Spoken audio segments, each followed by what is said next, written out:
This is I think a special day. A lot of days are called special, but I think for many families in Illinois, many children in Illinois, this is a really important day in our state's history. It took a lot of effort. A lot of different groups and people participated in our democracy, worked together. I think they really showed what government of the people is all about.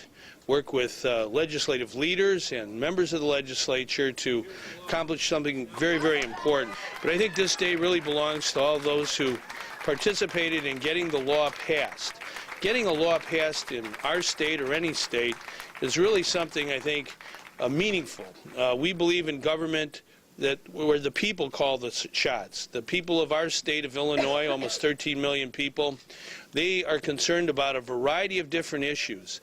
And it's important that the General Assembly and the governor react to the citizens. And when they have a special concern, something very personal that maybe affects their health or their family, we have to be responsive to that. That's government at its best. So here we are. I'm also want to recognize the many people, and I'm not naming you, but you know who you are. We have spent 14 years together working on trying to pass this law and other laws to make life better and fairer for adult adoptees. And we're gathered today for truly a historic moment, which is a celebration for adopted people in the state of Illinois. I am blessed to have been adopted and raised by a loving family right here. I grew up right here in the city of Chicago, but that's not really where my story began. My story began on a piece of paper that I have never been allowed to see. When Governor Quinn signs this legislation today, I, like any other person, will be able to walk into the Office of Vital Records, put my $15 down on the table, and get a copy of my original birth certificate for the first time in my life.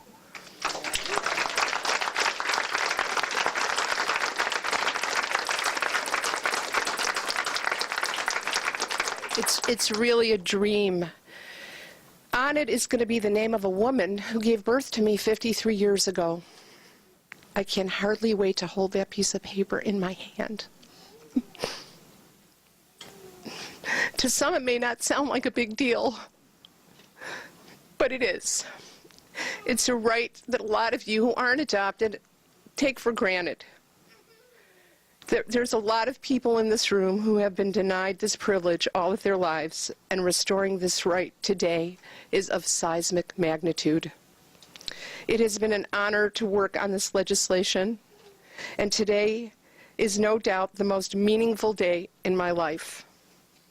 But while my personal story was the catalyst to this, I did this for the thousands of my fellow adoptees who I have spoken to and worked with over the years about our shared yearning to know from where we came and who we are. And I did it for the future of those people who are going to be adopted, who will someday wish to know. Today we're opening a new chapter in adoption history in Illinois. We're turning a corner. In Illinois, we can finally say that no one will be forced to live and die, always wondering about who may have been their birth mother, who may have been their birth father. We are proud to become only the 10th state in this country to have the courage, the foresight, and the declaration of love of family, no matter how that family was formed. It is a bold step today to restore this basic human right. I want you to know that in December I got a call from my leader, Senate President John Cullerton, and I want to thank him publicly today for giving me this extraordinary opportunity, for opening up a world that I never knew or never understood. And he said, this is going to be a lot of work. And it was a lot of work. But you know what? Sometimes good hard work is so, it's so meaningful, and it's so important to engage in that kind of work, because at the end of the day, we have a day like today. At the end of that process, we have a day like today. And because of our efforts, and because of the bold, strong, passionate, zealous leadership of Sarah Feigenholtz, and the courage of the General Assembly to say, this is the right thing to do. I was one of the people that Sarah talked about. I took my family history and the ability to take that piece of paper in my hands, I took that for granted. And now because of this bill that will become law soon, adult adoptees throughout the state of Illinois and those born in Illinois all over the world will be able to come in to this state, get that document, and by getting that document, they will be able to fill a void of who they are, where they come from, and access that vitally important medical and family history. 2/3 of a century since I realized I was adopted and old enough to ask honest questions. Where did I come from? What am I made of? Looking for truthful answers. I was born in a Salvation Army home and then went to an orphanage, followed by foster care, and then adopted. I had a happy childhood and loving parents, but like all children, I had a child's question about my past. Later as an adult, I had adult questions about my past. But even as an adult, I could not see what my friends, neighbors, and fellow workers took for granted. I could not take for granted the simple basic right to being respected and trusted with something as personal as my birth certificate. I was made to feel shame by merely asking for it. Like many adoptees, being treated with callousness and indifference made me feel like a child of a lesser God. Accepting the past was the only way I could move on. But such knowledge must be truthful, as mystery is always greater than reality.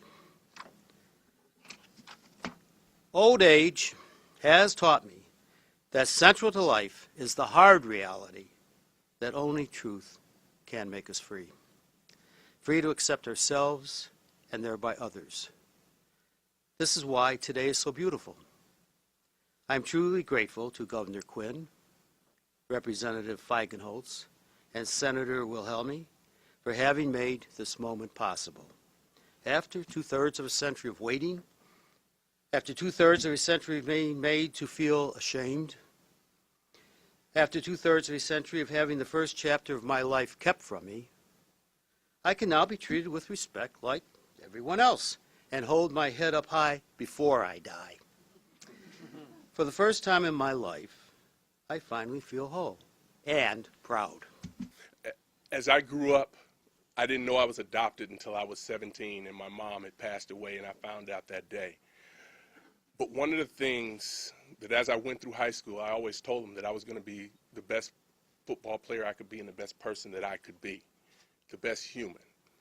But one of the things as I went on my journey through college and on through the National Football League, I had many people around me. My adopted family was loving. I have a loving wife, 2 children, so we always had huge Christmases. We always had huge holidays. The family was always there. But there was always a time during those holidays where I would say, who am I? I mean, really, you have all of these people around and you still don't know who you are because you don't know where you come from. And I'm so proud of today that now that I'm going to have an opportunity to really see what the truth is and what's on my birth certificate. I've had the honor and the privilege to meet my biological family. My mom had passed, but my father was still alive. I have 8 brothers and sisters, and I'm proud of the fact that I had the opportunity to meet them. So that void is now closed. So I was one of the fortunate ones that, through the help of Sarah and the White Oak Foundation, to be able to find those people in my life, my own family. But for many people, they don't have that. But today, they actually are going to have that opportunity. I really think the passage of this law shows how people can work together to make something better for lots and lots of individual citizens in Illinois.